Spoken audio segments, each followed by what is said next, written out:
All right, I'm David Higgins, and we're back with another episode of Law Tales. Today we're going to be talking about holiday safety. Everything from putting up lights, getting a couple drinks in you, traveling on the roads. A little less fun than opening presents, but important. It's super important, David. It's that time of year. You got family, fun, drinks, right? You have the parties, you have the family in town, you have the events that you're going to. So I think it's a good time of year that we discuss safety. So this is Armando Edmiston, owner and founder of Armando Personal Injury Law in Ybor, Tampa, Florida. So if you ever need him, give us a call. Hope you don't need him, but when you do. I always say my goal is that you never need me, but if you do need me, please call us. We're here. And my goal is to prevent accidents, right? We don't want people to get in these situations. So I think that it's important that we discuss some of the more prevalent problems that people run into in the holidays. So hopefully you don't need to call us. Yeah, we'll give them some tips on ways to avoid those injuries. So grab a drink, cocktail, coffee, whatever you'd like, and sit back. We're going to have a nice little conversation of how to stay out of the hospital. Okay.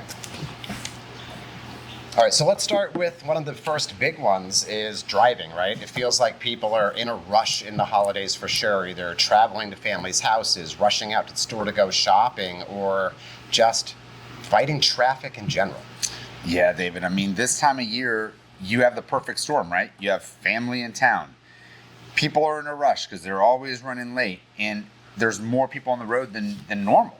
So that combination is really why you see a huge spike in crashes at this time of year. And then we have holiday parties, and we always hear the common phrase, "I'm okay to drive. I've only had a couple." That's right. Yeah. So if you have those couple drinks and you combine that with the holiday stress and you combine that with running late, it's just a perfect storm. It's a bad combination, right? So probably one of the first things that you need to consider in the holidays is how are you getting to and from those fabulous parties? And plan out your day, David. Think about where you need to be, what time you need to be there, right? Tell your significant other, because we all know how that goes with the significant other, right? They're usually running a little bit behind. My secret to that is I tell her if we have to be somewhere at 6, I tell her we got to be there at 5:30. And any of you business owners out there having your holiday parties, we just had ours. Armando took the extra steps, Ubered to and from our own holiday party, and even made sure we had a hotel room right by the party just in case anyone needed a place to stay. Yeah. And those little safety ideas to keep your team safe, take the extra step. All right, so before leaving the house, you're getting to these parties like you're saying, plan ahead, give yourself a little bit of extra time. What other ideas do you have? Well, I think before you get in the party mood, because we all know what happens when that first sip hits your lips, David. It tastes so good, right? And you don't want to make the decision of how you're going to get home when you're on the sidewalk, right? After everybody's been drinking. So I think you need to decide who will be or who is going to be the sober ride home, or are you going to take a ride share? And if you are going to take a ride share, go ahead and plan it ahead, right? You can go ahead and hail Uber or Lyft ahead of time. You don't have to wait because, as you know, right, the more there's a surge, right, the more people need the ride, and then you may be sitting on the side of the road for longer than you'd like. So go ahead and book it ahead of time. Why not? All right, and in the event someone does end up in an accident through the holiday season, like what are the couple key things that they should do right at the moment when that accident happens? I mean, right when it happens, figure out, is everybody okay, right? Safety is the number one concern. I think if you're in an accident, figure out, is everybody okay? Call 911, right? Get help out to help you. And get out on the side of the road or wherever you are. Get into a safe place. Take pictures. Notify your family. Take names and phone numbers of any witnesses because you may need that later. And then get medical care. Get the medical care you need. That would be my advice. And if it wasn't their fault, I would have them call you as soon as possible. Talk to a lawyer, right away. I mean, we're open nights and weekends, right? We're available to call people back. So if you're on the side of the road and you need to speak to somebody, you can call our office. And we're going to go back to one of the other videos we did in the past about insurance. The next day, insurance agents are going to call those people, try to get a recorded statement, try to ask them if everybody okay, and then hold that against them later. Right. So what should they tell that agent when they call them? Don't talk to them, right? Tell them you're going to have a lawyer and you will have your lawyer contact them on Monday. Perfect. All right.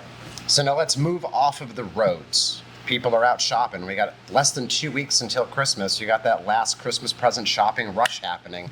So now we're talking like parking lots, right? People get hit in parking lots all the time, whether it's a car accident or a pedestrian getting run over in a parking lot and just getting hit by a car not paying attention. Let's talk about that. Yeah, we see a lot of parking lot accidents, but they spike this time of year, right? Because what you're saying, David, people are getting their holiday shopping done, right? People are on their phones. Phones are a huge distraction now, right? So one of the major things that I try to tell people is like, look, when you see the parking lot and you can't find a spot and you're circling, it is not a good idea to be on your phone when you exit your car to try to get into that shopping mall. Okay, because you're not paying attention when you're on the phone, and you may not see somebody backing up, and they may not see you, and so you have the problem. Whose fault is it at that point? Well, the driver is going to say it's your fault because you had the last opportunity to avoid the crash, but you didn't because you were on your phone. And those little accidents in parking lots, rather for some people who drive through them like it's a racetrack, a lot of them are low impact crashes.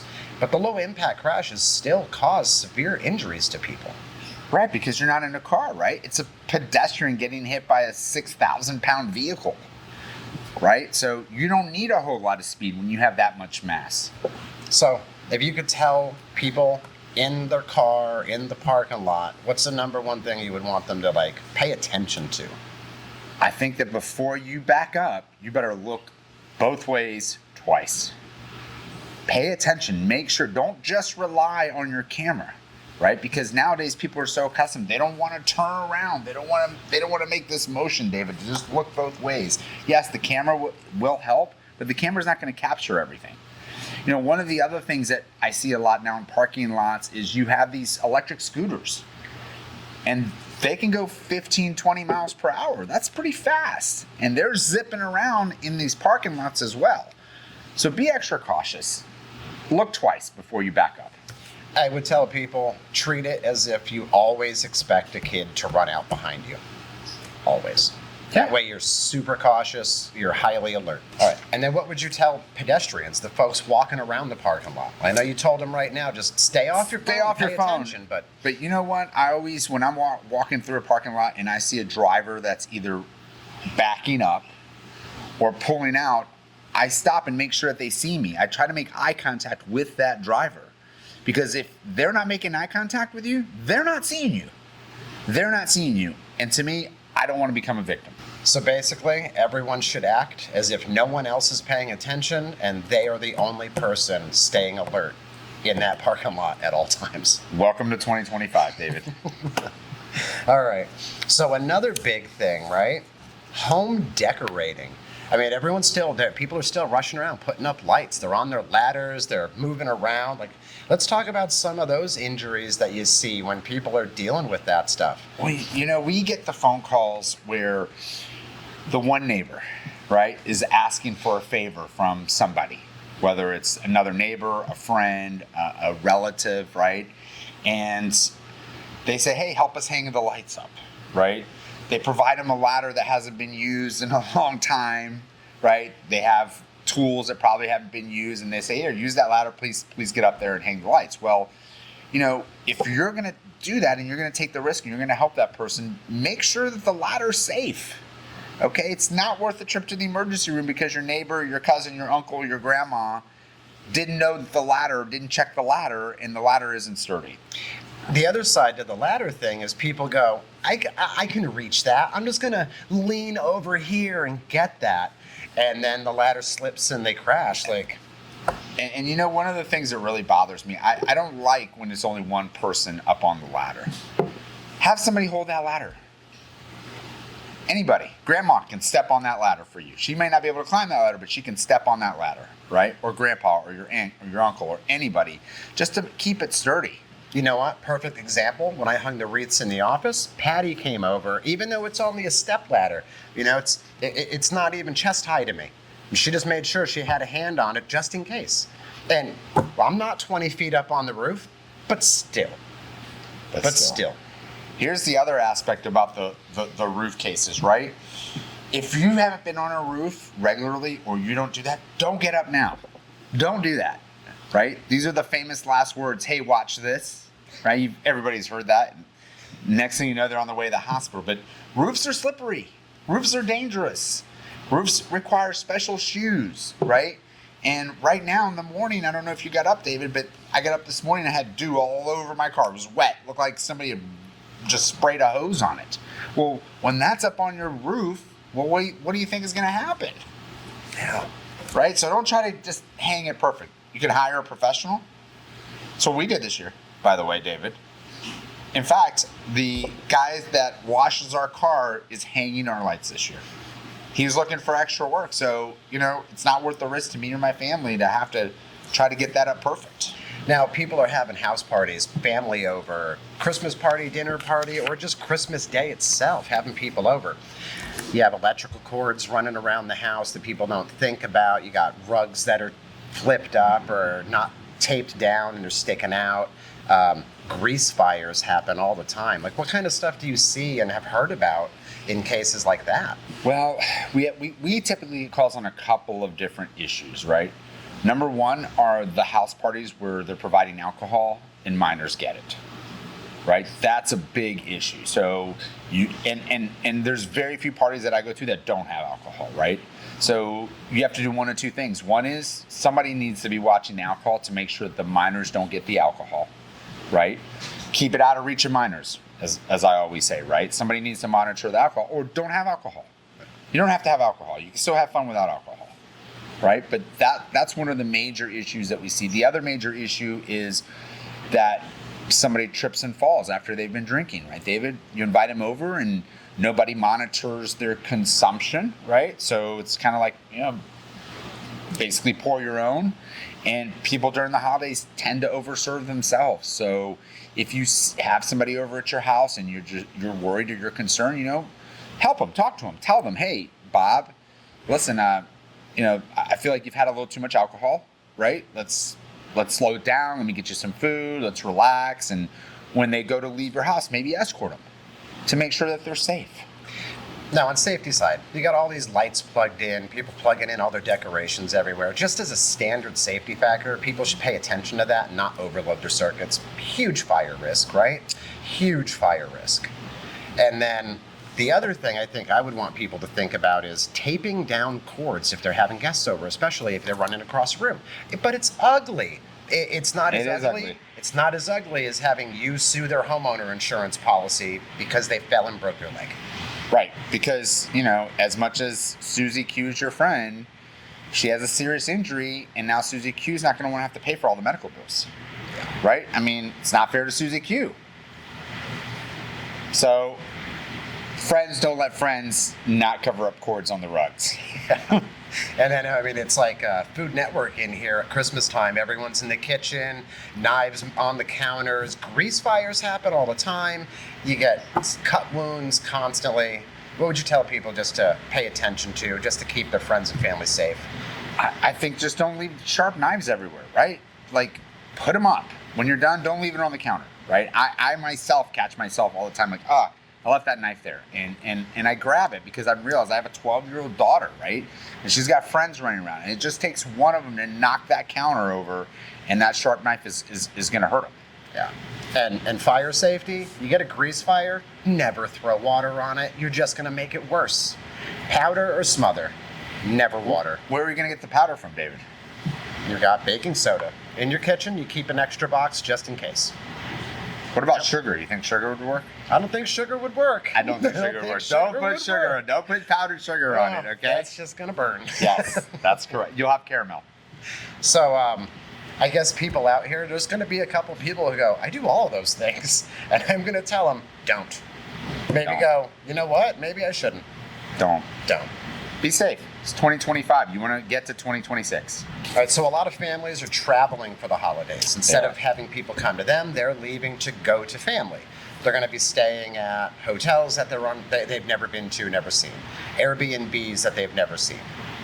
What kind of hazards do you see people come in, or injuries people come in with from these types of places, and how do they, affect them? And how do you handle them? Sure. So you have the two types of places where people are going in December, right, David? One is people that get away from the cold, and go to tropical weather, and you have people that get away from the hot and go to the cold in the snow. So let's just start with the tropical warm climates, right? So people that are going to warm climates, I always tell them, listen, more likely you're going to be in a bathing suit. It's going to be wet. You're going to be around pools, right? So pay attention to the pools. We've had quite a few cases where the edge of the pool it's flat, and then all of a sudden you have an edge, and it's not flat all the way around, obviously, right? So you have an edge.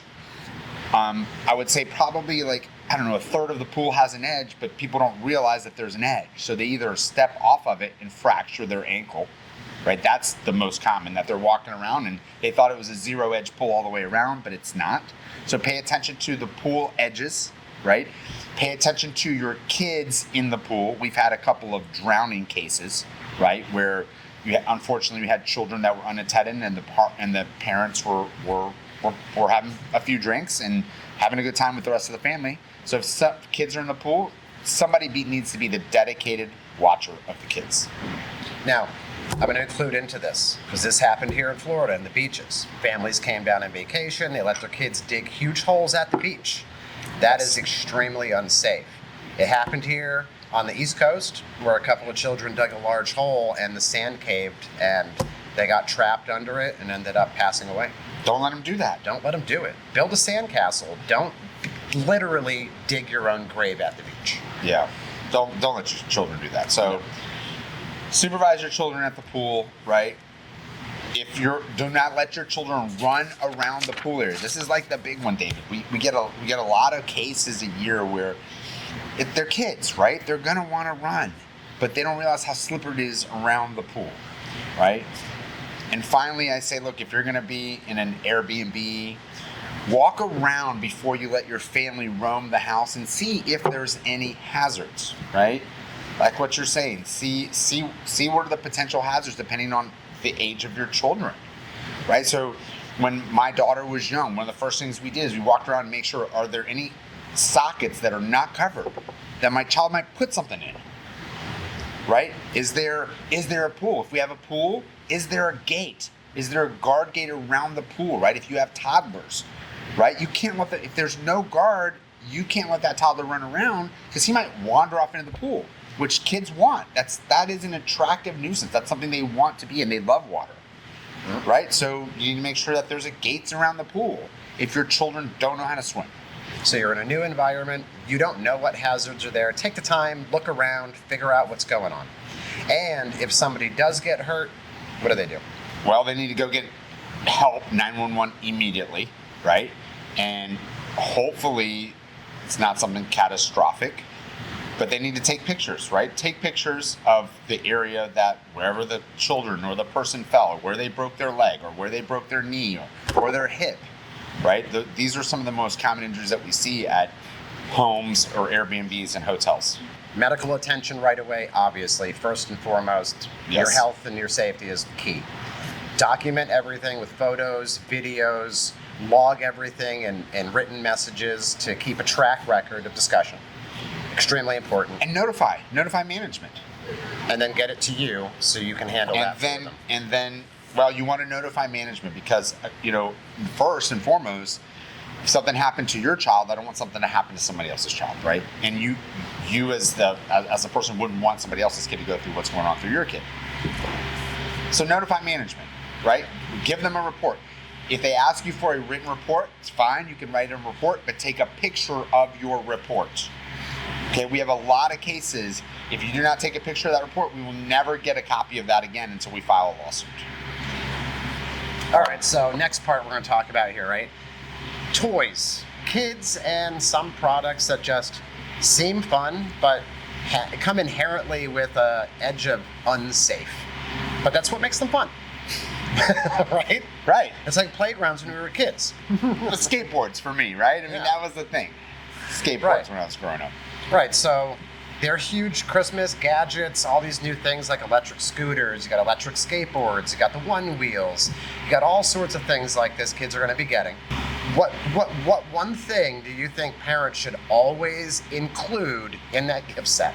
Safety equipment. You cannot give children the good part and not the other part. You have to have the safety equipment. You have to have a helmet, right? You have to have wrist guards. You have to have knee pads. You have to have elbow pads. We see kids all the time fracture their elbows, fracture their wrists, and fracture their knees with these types of tools. My daughter won't see this, so that's good, right? She's not on YouTube, a little too little. But she's getting a little electric scooter. And the very thing that goes with it is the helmet, the wrist guards, the elbow pads, and the knee pads. I will not allow her to take that thing out on the sidewalk or anywhere at the park without them. Yeah. So parents, helmets aren't optional. It's a mandatory thing. Skull fractures, head injuries, traumatic brain injuries. You can fall off a swing and be paralyzed for life. Pay attention, give them a helmet. It's not worth the risk. It's not. It's really not. You know, the other thing too, David, I think that we need to talk about in this segment is, you know, for all of the uncles and aunts that don't have children and they are providing gifts to smaller children, make sure that they're age appropriate, okay? These are things they don't think about. They don't think about choking hazards, right? So always check, and I know most of the ladies are really good at this, but the guys are not, right? The guys are like, what's cool? That's what I'm buying. What is cool? They don't think about, well, is this appropriate for the age? Is it a choking hazard? Is this something that, you know, like plastic bags, right? You can't give a plastic bag to a smaller child because you put it over his head and not breathe. I mean, these are things that you probably don't think about. So just make sure it's age appropriate. And the other thing I think people should pay attention to is with all these things they're buying, they always come with a little register your product card, sign on our website and register your product. That's actually important because a lot of products get recalls constantly. Maybe it's an a battery operated thing and the batteries get found to explode and cause fires. Or maybe they're like, ooh, there's a problem with the brakes on that bike. These things are actually important. So you register that product. So if they do find a flaw, you can have it fixed or replaced. So you get notified. They have no way to notify you. Yeah.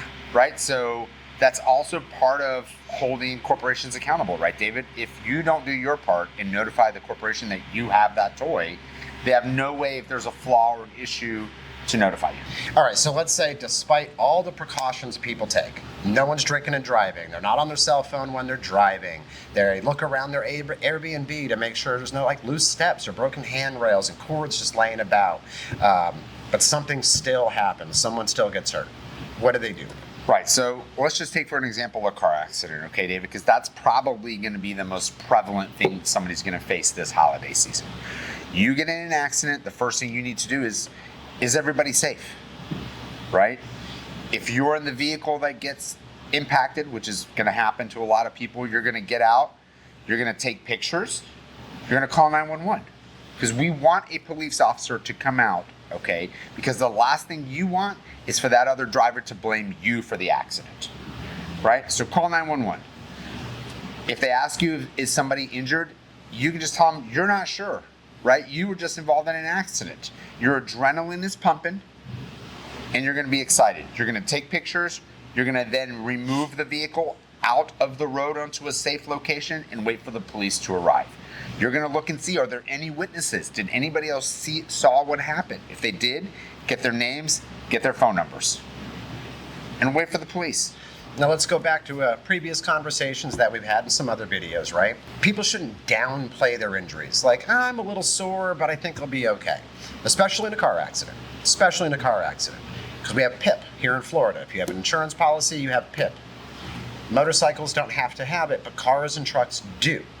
So even if they were at fault in the accident, they still have that up to $10,000 coverage for medical treatments for injuries. So they should go and get checked out right away. Right. You have 14 days from the date of the crash to be seen by a licensed medical doctor, a chiropractor, a nurse practitioner, and then they have to assert that you suffered an emergency medical condition to open up your PIP benefits. And as long as everybody's physically okay enough to do so, photographs, videos, statements, keep records of every email, text conversation about that accident, and keep it all together, right? Well, I wouldn't take statements, David, because I think if somebody talks to you, that's fine. I just don't want the clients taking statements. There's no reason to, right? Okay. Typically what I just say is, did the other driver that caused the accident say anything to you? Because 9 times out of 10 they do, right? if I cause an accident, I'm probably going to go there and be like, hey, I'm really sorry. Are you okay? Which is like an admission of fault. It's an admission of fault. Right? So that happens 90% of the time. Which is why dash cams are so important. And a lot of dash cams have a microphone inside of them that some people, for whatever reason, like to disable. So you're not picking up music or whatever. But if that happens, I think keeping the microphone active on your dash cam is real important, because if that happens, I get rear-ended and they come up and go, I'm so sorry. I didn't see you. I was looking at my phone. My bad. Yeah, you just admitted it. Yeah. It's going to make it easier for you to get your property damage paid for, right? Have any injuries that you suffered to be compensated for those injuries. And it's going to move your claim faster, because remember, insurance company is all about accepting fault, and we have to prove it. In other words, if you are the plaintiff and you are making a claim, you have to prove fault. The faster you can prove the fault, the faster you can make that process start moving, right? If there's a reason to deny the claim, the insurance company is going to deny the claim because they are a for-profit corporation. All right, so before we wrap up here, let's give people like a quick pre-holiday checklist to make sure they're keeping themselves safe and covered throughout the season. Number one, I think, grab your car insurance policy. Look at your coverages, okay? You want to make sure you have uninsured motorists. We did another video on coverages. If you want more information on coverages, go back to that other video and watch it, but make sure you have uninsured motorists. You don't want to find out after there's a hit and run, or you get hit by an underinsured car that you don't have uninsured motorists. So make sure you have uninsured motorists, right, on your policy before this holiday season kicks off or before the end of the year. And Florida has so many people driving without any insurance at all, and you don't want to find that out after you've been hit. So that uninsured motorist is super important. Very important, David. I agree. The other thing is, walk around your house, right? See, if you're going to have a party, do I have any cords that need to be covered up? Are there trip hazards besides that? Do I have some people in these older houses have one step down? If there's just one step down, make sure you clearly delineate if you have a step. Make it bright. Make it attract people so that they have to look down like, oh, there's a step here. Because you don't want somebody breaking their ankle or their knee or their hip because they didn't see the step. If you have somebody at your house that has been overconsumed, I'll say, right, has overconsumed alcohol on their own, get them a ride home. Don't let that person drive home from your house, right? Be a good neighbor. Be a good friend. Be a good cousin. Don't let them drive. Take the keys. You don't want them to get on the road and hurt themselves or hurt somebody else. A little bit of extra work up front, saving you months or years of headache and financial disaster. Yes. All right, so this has been our holiday safety guideline episode of Law Tales. Hopefully, you think about these things and keep yourself and your family safe throughout the season, and you don't have to call Armando. But if you do need to call us, David, we're here throughout the holiday season for people. You can reach out to us on the phone, 813-482-0355, or you can go to our website, www.armandoinjurylaw.com. I hope that you find these tips helpful, and I hope that this prevents you from headaches and heartache. That's right. And I want to give a shout out. We're here at the Copper Shaker in Ybor down in Tampa. Thanks for letting us use the space and hang out and have a little drink. Yeah. Cheers to you. Happy holidays.